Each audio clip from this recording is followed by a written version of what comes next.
All right. Well, just to kind of get us going here, Elizabeth, would you mind introducing yourself and tell us a little about your background?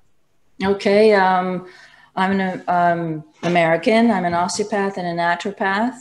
I have some experience in Chinese medicine. I'm a Kung Fu instructor. I used to be.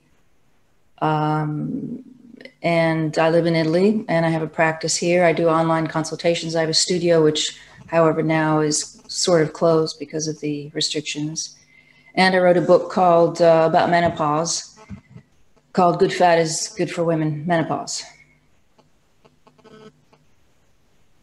Well, that's a lot wrapped into one. I mean, I guess I mentioned that you have both the osteopathic degree and the naturopathic degree, and I know the osteopaths in Europe are treated a little differently than they are in the U.S. I mean, it's kind of a different relationship, if I'm not mistaken. Did you do all your training? Sorry.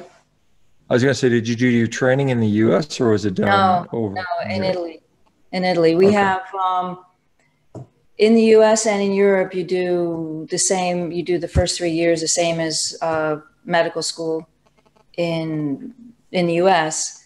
But in the U.S., then you continue to become a medical doctor, but then you specialize in osteopathy, and that's the same we do here. But it's not under the auspices of government-run schools because it's not in Italy. You have to go to a university that is only medical. There are no private universities.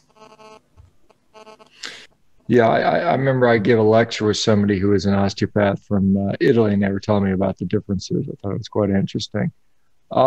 So you, I was going to say what so let's talk about your book. So you wrote a book about fat being essential for menopause. Well, let's get into what prompted you to write that. You know, there's a lot of women I mean, it just seems to be all women seem to struggle with menopause, some more than others, but it never tends, it always seems to be a negative, I guess, for most people, or so it can be, or it's often looked upon that way. So yeah, for many. And so what prompted you to write that book? Well, I went into menopause and I was horrified by how menopause is viewed. And I write about, if you Google menopause, it's just negative, as you said, negative, but that's really something that's more, it's been created by society and what I explain in my book, menopause is not negative. It's actually positive. And it's a way for us to live past 50 because other primates die at 50. They are able to reproduce, chimps and gorillas, these animals, the other mammals are able to, they menstruate until they die, except women don't. Women stop and continue to live a long, fruitful, in other ways, life. And it's really just the fact that the world, society, and then medicine is a product of society, which was always basically run by men. And menopause was viewed in a negative light. Hippocrates and Galen actually saw men and women as equal. It was really Aristotle who created this division of women have to be moist and men are dry. And if women are dry, then there's something wrong with them because they're not moist. And this just carried on until today, until now. That's an interesting concept there, but I mean, but you say it's a means by which to prolong longevity, I suppose. I mean, I'm not, as a male, I don't have menopause. So what's going to make me live past 50? How do you sort of, I guess I'm trying to find, how do you justify the statement that menopause allows women to live, beyond 50 like a other primate? Where does that come from? Well, that comes from Kristen Hawk's The Grandmother Hypothesis. She's an American evolutionary anthropologist, and she studied hunter-gatherer tribes, the Yache and the Hasda, and she saw how the older women were continuing to be productive in the tribe, in the families, and she went on to do research on this subject. So the premise is that we evolved to stop menstruating so that we could care for the young. our granddaughters, our grandchildren, our grandsons. And the only other animals that do this are pilot whales and orcas. And there's a reason, there has to be a reason for this. Because having children is nutritionally exhausting. And it's a drain on, and I think the previous to agriculture, women had, well, we know this, women had fewer babies. They nursed more years. So progesterone was higher, so they were less, they weren't able to have babies as quickly after a child. So this gave them not only the nutritional, the benefit of keeping their resource, not, what Kristen Hawkes said is that we decay, our physiology breaks down, the menopause stops, but our physiology doesn't break down. We become, I guess you could say we become men physiologically, because we don't, because men also, sperm levels reduce and they're less efficient and things like that with age. So it's actually, there is a point that to be made that the men are less fertile as they get older. Yeah, and certainly, I mean, the concept of andropause is sort of being recognized. I mean, I guess I see the point with you saying it's exhausting to have children. I mean, it certainly is taxing physiologically on the woman. But yeah, there's women in their 20s and 30s that menstruate that take care of kids. So, I mean, it doesn't preclude them from being able to do that. Now, I guess why after 50, you fail to menstruate would now make you more able to take care of kids if you're not getting pregnant. But I guess the thought is if you're getting pregnant in your 60s, and correct me if I'm wrong, but I think the oldest recorded human to have had a child without IVF is somewhere around 60, something like that. I think I've seen something along those lines. I remember reading about that years ago. So let's talk a little bit about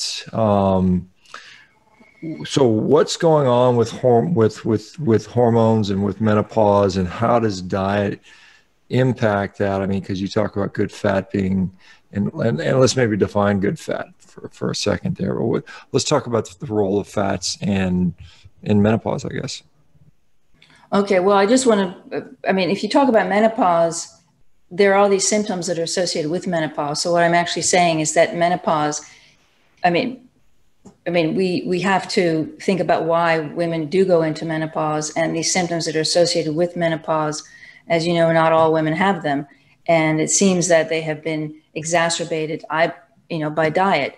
Good fat, I mean animal fat, because omega-3 fats, what's in tallow, what's in butter, these are steroid hormone precursors. So women who have not eaten fat for many, many years, or have eaten vegetable oils instead of animal fats for many years, will have a disrupted endocrine system.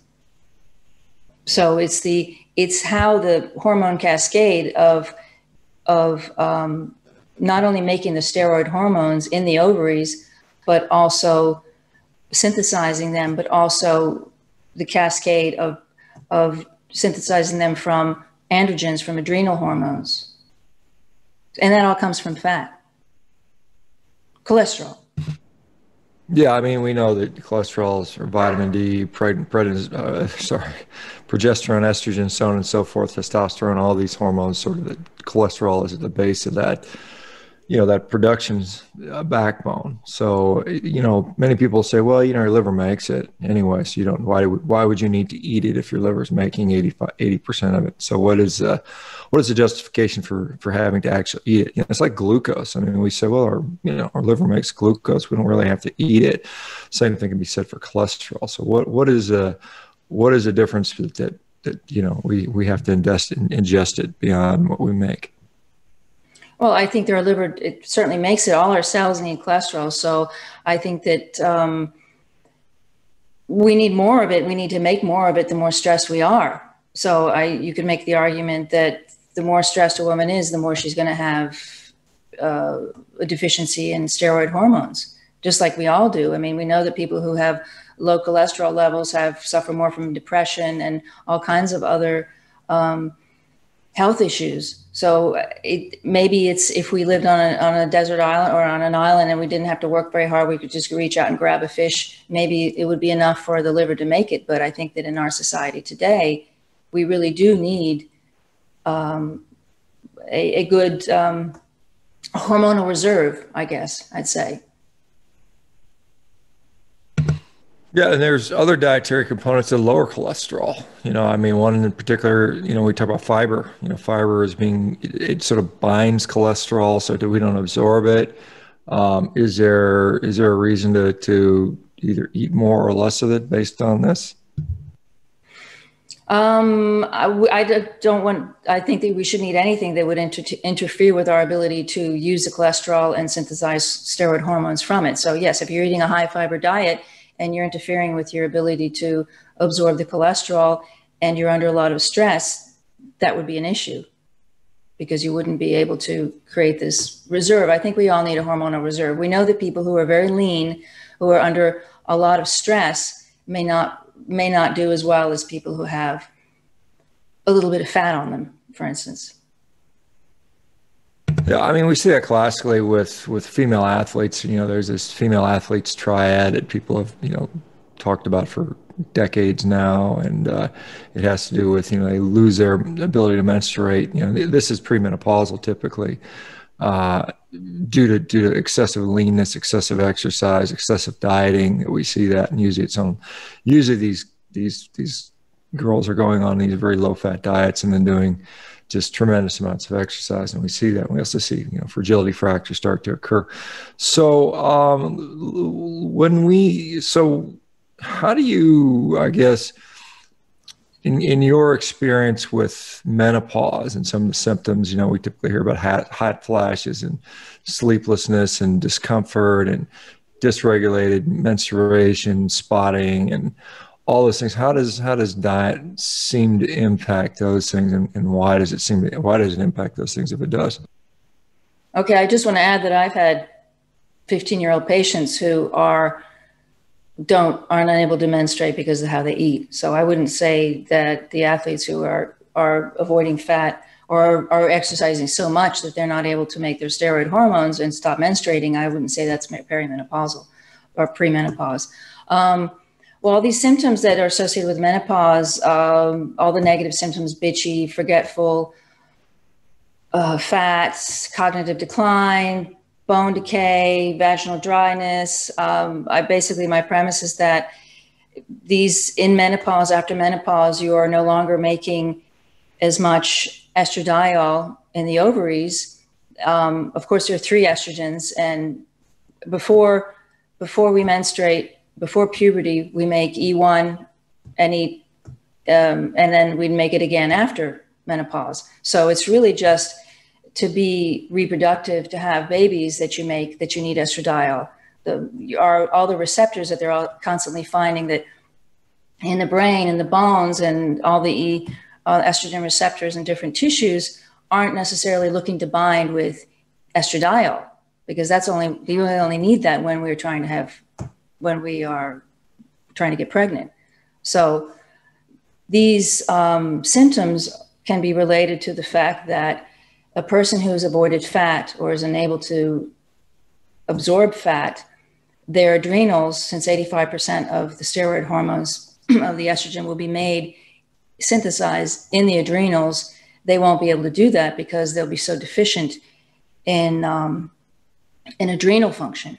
Because they've been making cortisol, they won't be able to it'll go on to make cortisol instead of making DHEA, which is a precursor to then testosterone, androstenedione, and then estrogen, the 3 estrogens.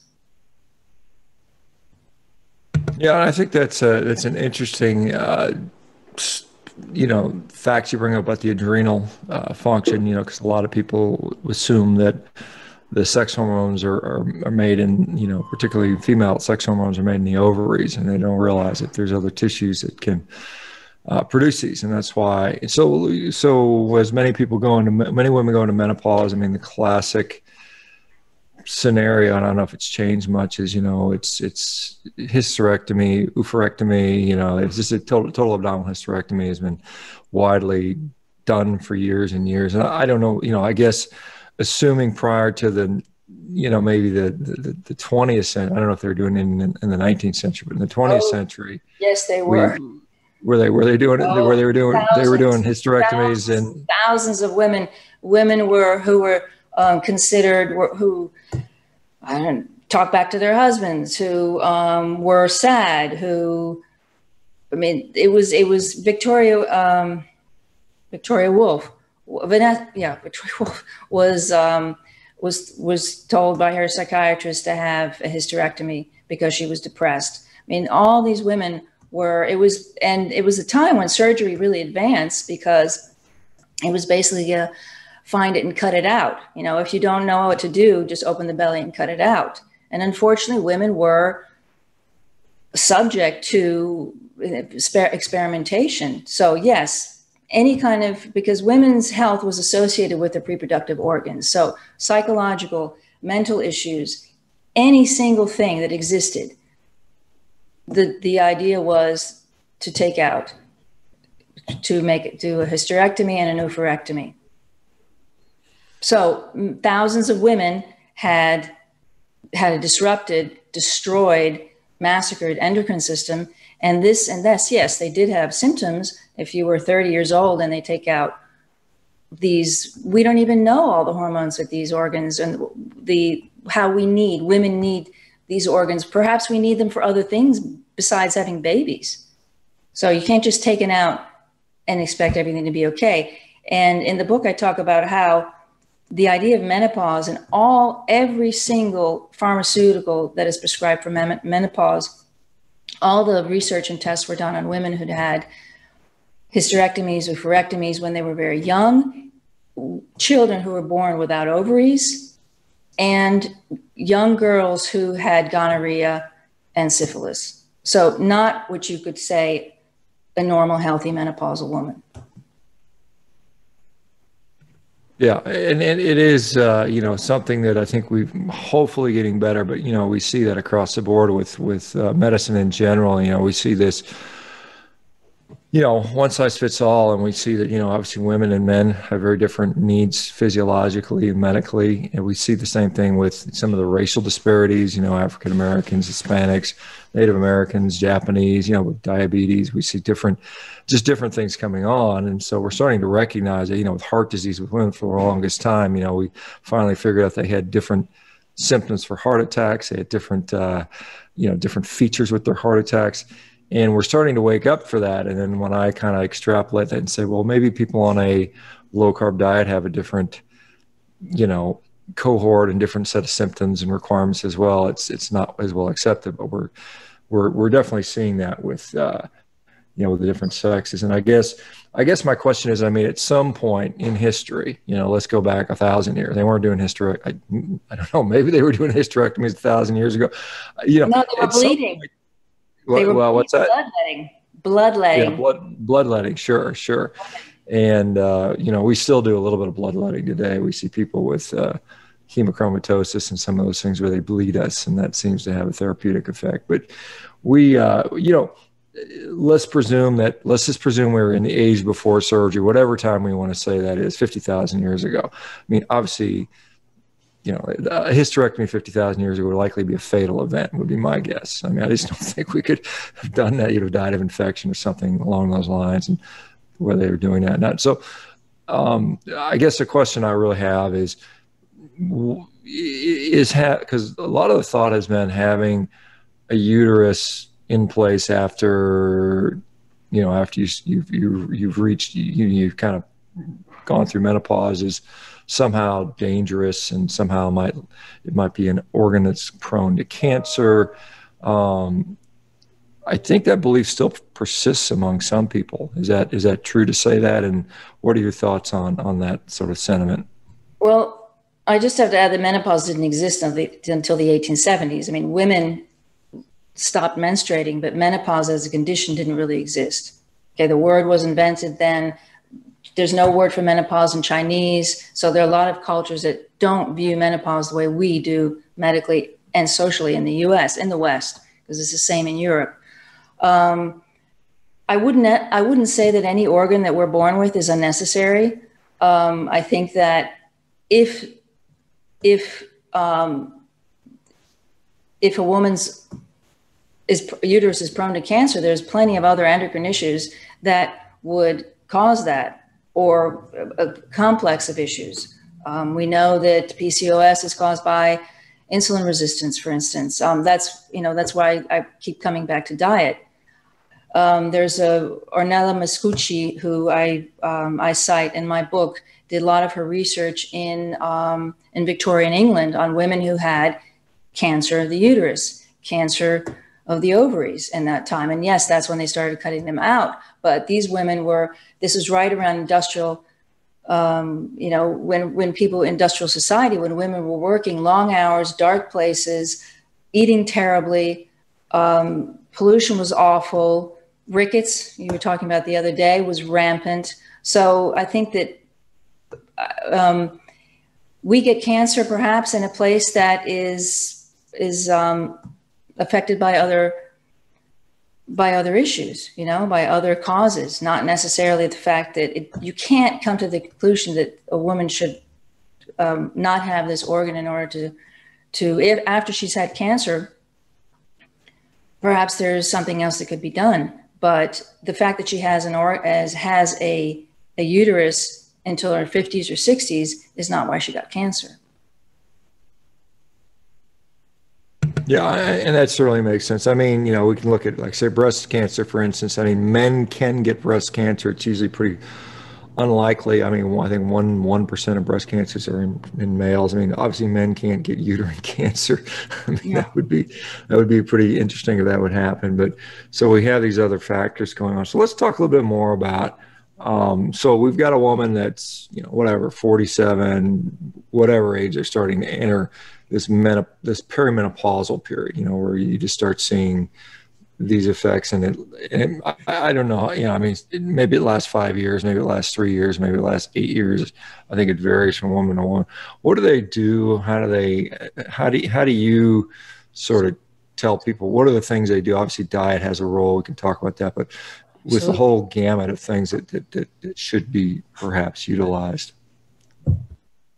Sorry, Shawn, but I have to say perimenopause is a made-up condition as of the 80s, 70s, and 80s. Okay, I quote gynecologists, several professors in my book about the fact that perimenopause is really just a way to sell more hormones to more women. But a woman who's 47, she's, I think that's early menopause.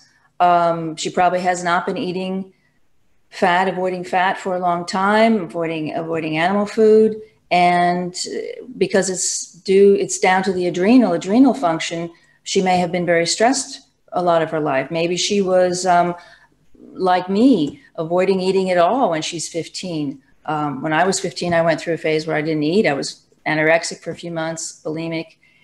I wanted to be skinny. And a lot of women do that. Most women globally, we know that iron deficiency is a pandemic in women. So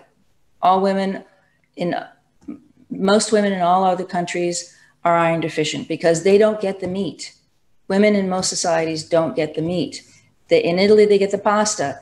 The fathers and the sons who are going off to work are getting the meat. The women who have 12 kids, Italy's an agrarian country. Women, until a few years ago, were having 12 kids. That amount of nutrition, they're not making it up. So maybe that's why they get cancer. Anyway, a 47-year-old woman in America who's got menopause at a young age, I think that's a young age, probably has not been eating right. And she's been running like crazy, doing lots of, like these athletes perhaps, not getting enough nutrition by exercising too much because she wants to have a certain figure, avoiding food because she wants to have a certain figure, and her adrenal function will not be working well. So she will not be able to, at an earlier age, make the hormones she needs. What is and you talk about the figure, and we have this sort of, I guess in the age of, I don't know, social media, or even before this, magazines, we've got this sort of idolized physique for a female, and it's usually rail thin or something along those lines, or extremely low levels of body fat. And does that sort of pressure increase these eating problems and these hormonal problems in your view? Absolutely. Absolutely. There's a study of, they did a Google search of I think 20 different countries, and the people were supposed to post an image. They used the same woman, but they morphed her in each different country. She got skinnier or fatter, and one of the skinniest ones was the Italian and the Chinese. And so how society, how each nation, each country, each culture views how a woman should look, the ideal woman changes in different places. But yes, that's a huge pressure for women, put that on themselves and they feel it. And then they get to menopause and it's 10 times worse. So. Yeah. So what are your thoughts on, because I'm a big proponent of both protein, exercise, resistance training, muscle, and I think fat is obviously a part of this as well, because your book is based on fat. But what are your thoughts on protein and some of those other things? I think protein is crucial, it's the best way to get iron. That's why I think ruminant animals are also the best because of the iron. Women need more iron when they're menstruating, obviously. An iron deficiency can set them up for issues later, thyroid issues, all kinds of different issues. So protein is very important. When I talk about fat, I'm usually talking about at the beginning of when you start, when you're trying to come back, you're trying to help your adrenal function, restore it and support it. Initially, you need to eat a lot of fat just to get your body to understand how to make the hormones again and to put them in the right places that it hasn't been able to do in the past. And then I think you reduce the fat, and how we advise people to eat every day is the way I advise people to eat, women to eat, in order to have a great menopause. Exercise really comes into that. I also believe in resistance training. I used to run way too much, didn't help me at all. I used to fight. When I did sparring, I would come back shaking, completely a mess. And I know that didn't do my adrenals any good. I think short bouts of exercise is much better for adrenal function. Your cortisol doesn't go as high, your blood sugar doesn't go as high. You can do that and you can gain the muscle you need to bounce when you're older. So, instead of falling down and breaking, I think it's very important. Yeah, and that's an interesting observation on the cortisol. We see these counter-regulatory hormones that sort of oppose insulin, and when we exercise, we get in this fight or flight thing. We have this overriding glucagon, cortisol, adrenaline, basically, situation, and that just drives glucose up. And I think that's interesting on the different types of exercise that people select, which does seem to have a role in that. Heather is asking about, she says she's 47, she's been on keto, and now she's on carnivore. She says she's just still struggling basically with hot flashes and hard to lose weight and has irregular periods. What is it? How would there anything you do different in that situation to help her move along? Well, how long has she been carnivore and how much fat is she taking in? Keto, there are a lot of nutrients that are, as we know, almonds and things like that, and the vegetables do impede, I think, your progress. They certainly impede your ability to absorb cholesterol, as you were saying before, and they interfere with other components, other cofactors that we need, zinc and the absorption of certain minerals, which are pretty crucial for our general health. Weight gain, if you have been stressed for a really long time, it's kind of hard to lose weight initially, because your body is trying really hard, your adrenals are trying really hard to find balance. I usually think that it's best to try to, not just a diet, but also lifestyle, changes. You know, sleep is crucial. The right kind of exercise, not too much of it. If your adrenals are taxed, exercise is going to be difficult anyway in the beginning until you restore some of that function. So it's more than diet. It's also lifestyle changes. And it takes time. Yeah, she's saying she's been on high fat for about 2 months with the carnivore diet, so 7 months total. But so maybe that's just longer time with the higher fat. Yeah, I think longer time. What about, so there's a couple people asking about the temperature dysregulation. You know, why are women having hot flashes, sweating? What's going on there, and does diet have a role in that? Okay, that's a vasomotor response. Again, it's cortisol. If a 15-year-old is having a hot flash because she's nervous about a test, nobody's going to say it's menopause. If it's a 45-year-old woman having hot flashes because she's nervous about who knows what, they're going to say it's menopause and perimenopause. And years of stress will cause us to react much more in greater exaggeration when it's a smaller stress. So if you've been under stress for a long time and you've been avoiding fat for a long time, the tiniest thing is going to make you have a vasomotor reaction. It's the fight or flight response. Why is it in the middle of the night? Because at 2 o'clock in the morning, our adrenals start to pump out to very gently produce cortisol, and that has to peak at 8 o'clock. If you have blood sugar, any kind of blood sugar issue, which is either caused by how you eat or by stresses you've had, not just the day before, years before, the cortisol will not rise at a gentle pace. And if it rises too much and then dips at 4, which is usually when people wake up between 3 and 5, that's going to make you wake up because the cortisol isn't rising at a gentle pace. Yeah, and that's a good point you bring up. I've seen a lot of associative data showing that temperature regulation and glucose levels. A lot of people, when their glucose is very high, they have a hard time. They become very hot very often. We definitely can see that. There's, I see some comments about, so hormone replacement, bioidentical hormones, synthetic hormones, no hormones. Is it a depends question? What's the right answer in your view?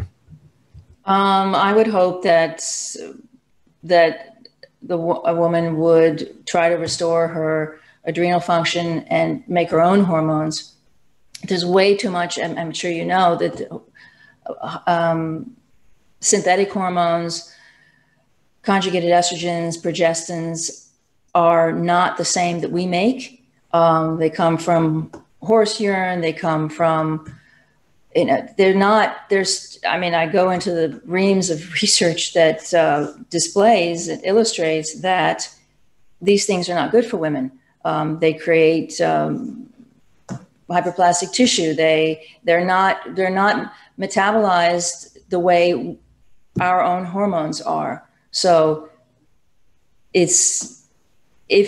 my point is that the symptoms that you're taking the hormones for, if they're not caused by a reduction in estradiol, which is all it is, it's a 20% reduction in the production of estradiol, E2, in the ovaries. The adrenals have been making 50% all your life. If you take care of your adrenals, you won't need these hormones. Bioidentical hormones, it's basically the same thing. They were tested on concentration camp, in concentration camps. The Germans, everybody was racing in the 20s and 30s to bring out hormones as fast as they could, synthetic, from yam, whatever. The Germans were doing it in the 30s. And even though it comes from a sweet potato or a yam, it's still not what we make in our own bodies. So it will not be used or metabolized or eliminated in the same way as the hormones we make. You kind of mentioned the bioidentical hormones coming from potatoes. What are your thoughts on phytoestrogens? Are those problematic? Some people say yes, they are. Other people say that no, they don't really interact with our body like a normal estrogen. Do you have any concerns about phytoestrogens? Absolutely. Same thing. Same goes for those. I mean, you're eating flax seeds, they're not going to be broken down the same way. Much higher in omega-6. These are not the kind of things that you want to put in your body if you can get it from animal fat and fatty meat, because again, you're not going to break it down the same way. These kinds of things, they're fat hormones, they're steroids, so they accumulate. Progesterone accumulates in tissue. It can stay there for, just like the PUFAs, they stay for a long time if you don't eliminate them, metabolize them in the right way. Yeah, there's some people that are asking about fasting, and I guess I would distinguish between, just eating once or twice a day versus not eating for 2 or 3 days. Do you have any thoughts on, does that have a positive, negative effect on women and hormonal issues and menopause? I think it really depends on how the adrenals are doing in the person. Fasting is a stress. It can, if you have somebody who's diabetic and weighs a lot and has years of an accumulation of tissue, perhaps they can, I know there are incredible therapeutic benefits to fasting in that case, but if we're talking about avoiding stress and restoring adrenals, fasting, and if this is an issue, fasting might not be the right way to go in the beginning. Yeah, somebody's asking about, let's say you've already been placed on these hormones, and obviously that's kind of, my assumption is, if you're on some synthetic or bioidentical hormone, it's going to downregulate your natural production. It's, there's a feedback loop, right? If you've got it floating around in your blood, your brain says, hey, we don't need to make any more. So we drive down the LH, FH, and all those FSH and those types of things. And so how do you, if you wanted to sort of wean off these hormones, what would be the protocol to do that, if you can describe that? Yeah, well, the endocrine system is a 30-day cycle in both men and women. So I think the weaning should be done monthly, a 20% reduction in the dosage monthly. And that gives your body a chance to catch up, as you said, the negative feedback loop, and also allows you to eliminate the, what is going in your blood and has possibly accumulated in the tissues, because these synthetic hormones are not used in the same way, so they're not broken down in the same way. There's residue. So this assumes you're restoring the fat to hopefully also provide precursors for your adrenals. Definitely. At this point to make them, right? Yeah, that wouldn't work if you weren't eating fat. And so let me ask you, because I assume in your practice you work with women that are in this situation, and have you been able to actually see significant differences and changes in hormone levels when they start to include more fat in the diet, assuming they weren't eating it in the first place? I'm not interested in hormone levels. Women here are tested. I know women are everywhere around 40, 45. It's recommended for them to test. And then they start feeling bad and they start testing all the time. What is a serum level of estrogen and progesterone is not actually what is going on in the body, because there's peripheral tissue. What we're looking at is receptors in peripheral tissue, and we're not looking at estradiol. We're not trying to increase E2 estradiol levels. We're trying to ensure that E1 is being synthesized from DHEA and adrenal hormones. So you don't want to see the hormones go up. You want to not have the symptoms. Yeah, and I wholeheartedly agree with that sentiment. I've been saying that for a long time. The serum levels are not necessarily the target we want to chase. We really want to look at the clinical function, in my view. That's why people go to the doctors, because they feel like garbage, and they don't care what their hormone level is if they still feel like garbage. They want to actually feel good. And I think that's the sort of situation there. Kat is talking about saying that her doctor says E1 is a bad thing. Is that incorrect or correct? I don't know that we can label something good or bad. It's probably context dependent. But and then the other question somebody had was about Oh, libido and hormone levels. I mean, I don't know if that's exogenous or endogenous. Um, you know, I don't know if you can comment on either hormone and libido levels, and then is E1 a, a quote unquote bad thing, I guess. E1 is not a bad thing because it's there for us. We're supposed to have it before. We have the three hormone we produce, we synthesize the E1, E2, and E3 throughout our lives. Obviously, E2 goes up when we reach puberty. We start being able to have, become fertile. And then the production goes down in menopause. E1, E3 is only there when we're pregnant. Okay, so it keeps us pregnant. And E1 is there before and after and all through our lives. So it's not bad. If you're wondering about perhaps there's an association with receptors going out of whack, breast cancer and things like that, but that's not really, estrogen in itself does not create cancer. It's an imbalance that creates cancer. Or so many people who are taking hormones have been taking birth control pills.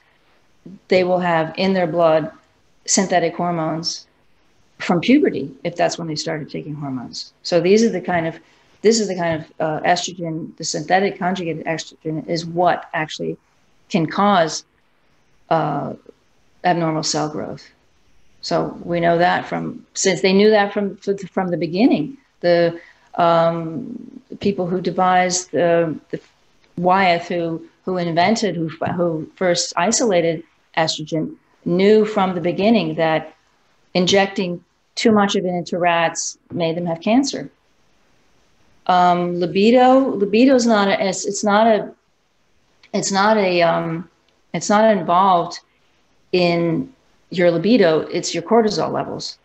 The same way that your vaginal dryness is not caused by, there are 4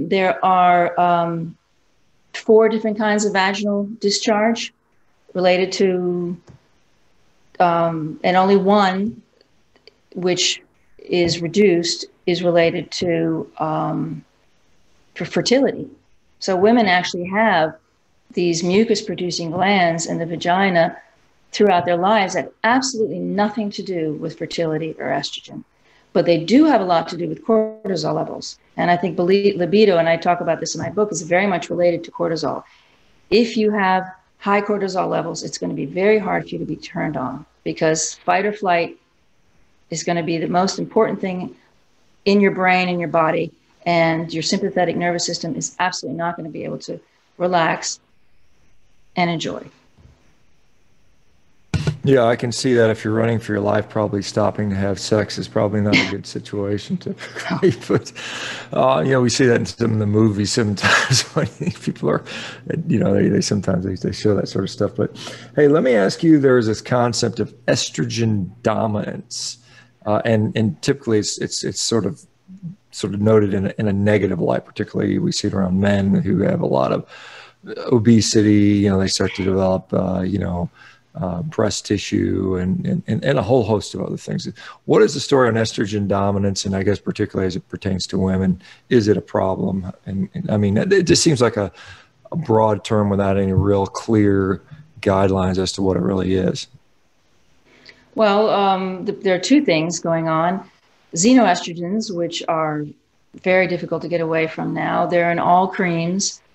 They keep changing the name every year, face creams, body creams. They're in the water we drink. They're in pesticides. They're very hard to get away from. So in plastics, BPA.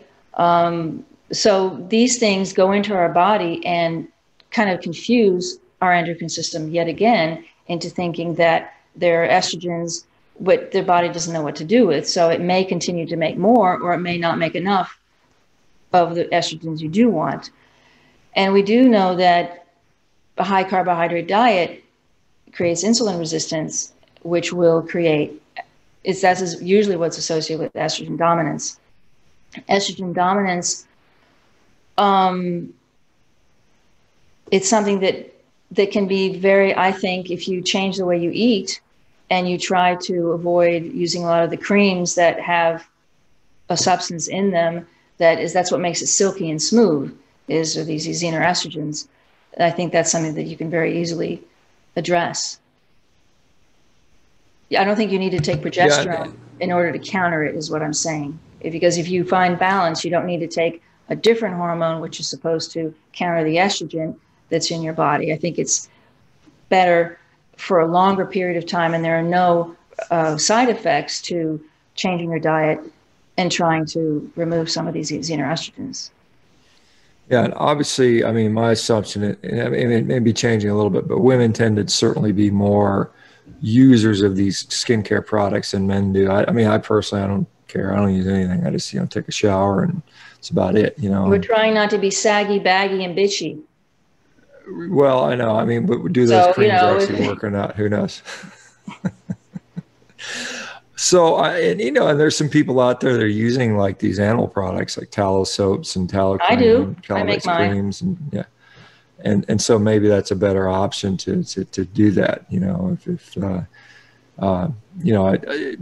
But I mean, obviously, the skincare industry is a multi-billion-dollar industry, and they keep marketing this, wrinkle reduction and SPF protection and all those types of things. So you have to smear yourself in cream just the second you get out of bed and at the end of the day before you go to bed. And it's just, but I mean, I guess my curiosity is we always hear these estrogenic or, estrogen mimetics or estrogenizing plastics, but why doesn't it seem to affect progesterone and testosterone and cortisol? I mean, we don't hear as much about it. It's always about estrogen. I mean, that's been my perception.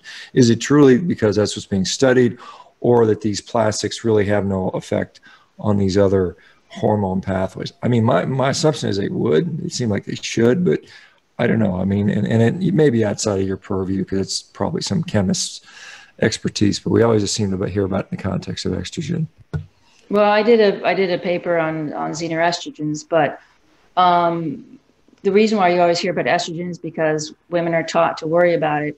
So the more you tell them, the more you make them worry about it, the more they will buy them and use them. So progesterone, though, it's going to affect every single hormone, every single steroid hormone pathway, because if you're putting in a xenoestrogen, of course, it's going to have an effect on progesterone production, synthesizing, because if there's too much of one, your body's going to think there's too little of the other. So I think it absolutely has an effect. I haven't seen any studies on that specifically, because as you said, we do hear about xenoestrogens, but xenoestrogens estrogen is more blamed for cancer than progesterone. So that definitely has something to do with why people are more talking about false estrogens in the water and in plastics than something that would affect your progesterone. Let me give you a chance, because I can try to guess the whole time here, but let's talk about your book. One is generally describe what's in there, what kind of information's in there, so people that are interested in this topic can know what they can expect to find from reading your book. And then also, where can they go find the book? How do they purchase it? Where do they find more about you if you're on social media and those types of things? Okay, well, my book it's basically the history of women in medicine, or how medicine views women. I started off by explaining how menopause is viewed by society, by all health sites. If you Google menopause, you see only negative things. I go into the history of how menopause is viewed philosophically, medically, anthropologically, et cetera. And then I address every single what is prescribed for menopausal symptoms. I go into the history of each HRT, of how psychiatry viewed menopause, antidepressants, the medicines that are prescribed to women for these symptoms. And then I discuss how a high-fat diet will address every single one of these symptoms. It's kind of a rant. Yeah, and I look at, I'm trying to think populations historically that would have eaten a high-fat diet. I mean, we would obviously maybe go back to the hunter-gatherer groups, particularly the ones that tended to be meat-based, and we always seen that they prized the fat. I mean, this was something we clearly see time and time again because the fat was, I just think, harder to obtain, particularly with modern animals relative. And when I say modern animals, I'm talking about antelope and that type of stuff, as opposed to maybe these mega herbivores that were things we probably relied upon, 50, 100, a million years ago.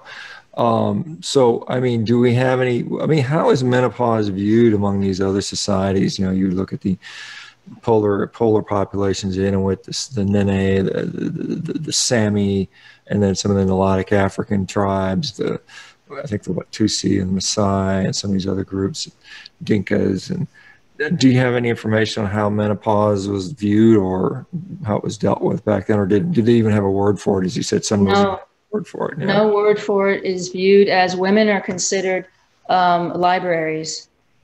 Women know which plants to use for medicine. They know hunting grounds. They know it's one of the reasons why what's interesting about the orcas is that it's the grandmothers who actually lead the younger animals in the pod to the hunting grounds, because they have 80 years of memory to find them. And this is very important or they don't survive. And the same is, I don't know I can't give you specific anecdotes, but I have several books about hunter-gathering tribes, and menopause really is just women who are helping in continuing their productive lives. I think that some of the research that Kristen Hawkes did is mostly on hunter-gatherers. So the guys are hunting and the women are gathering nuts and tubers and cracking them open for the grandchildren.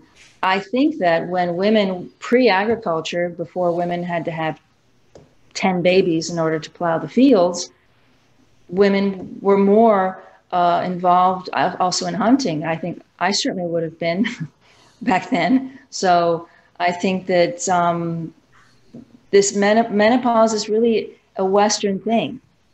And in others, I know I speak Chinese, and I have colleagues in China who have talked about this. Since the diet has changed, and I know the same is for India, a high carb diet, symptoms that they wouldn't have had before, they now have. There was a study, and I mentioned it in the book, in China, women who were in agrarian, in the hinterlands, not in the busy city, didn't have issues with menopause. But the women in the city did, except these women were lonely and sad. So they don't really go and didn't have good bone. They had osteoporosis. So what they really talk about are loneliness, sad, and osteoporosis. They don't go into sex or anything like that because it's Chinese studies. But it's funny because they like to associate the country woman, the robust woman who is probably eating better than the busy, stressed out woman in the city. There are old ads from the 1950s. Yeah, early 1950s of the country woman who's not suffering from menopause. She's hanging up the laundry, and the woman is sitting, the women, 30-year-old women are sitting in the doctor's office, all dressed really, like working women today, and they're all getting scripts for HRT. So it's also how society views it. But your question is, no, these societies didn't have a word for menopause. That's our creation.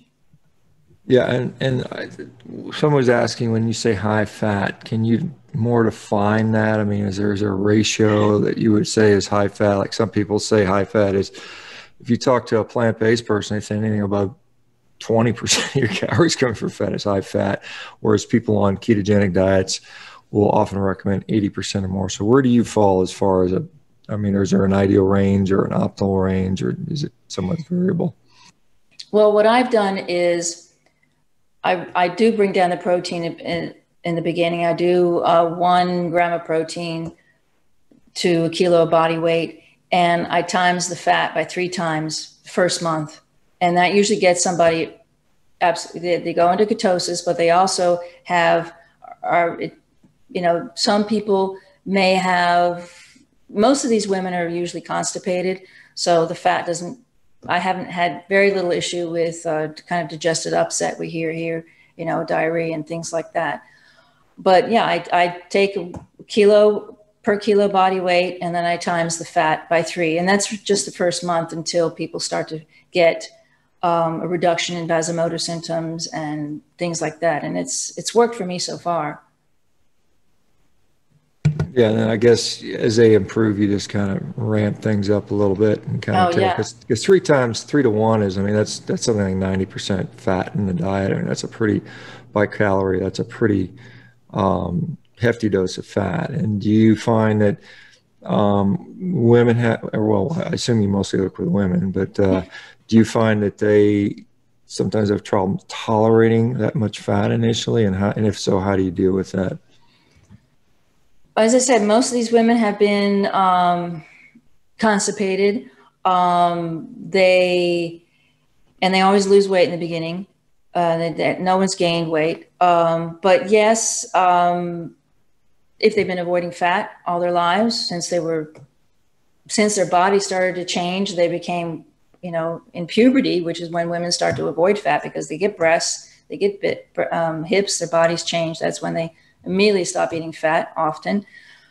I recommend betaine hydrochloric acid and digestive enzymes to support the ability to, and ox bile to absorb the fat, to just break it down and bring it down to the intestine and the chyme, because if they've been avoiding it for so long, it's just going to be rejected.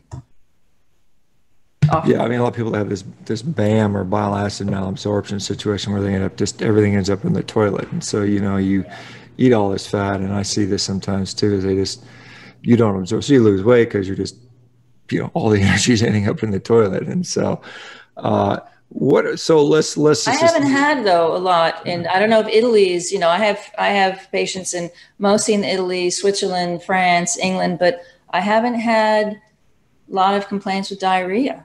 Absolutely. So it's interesting.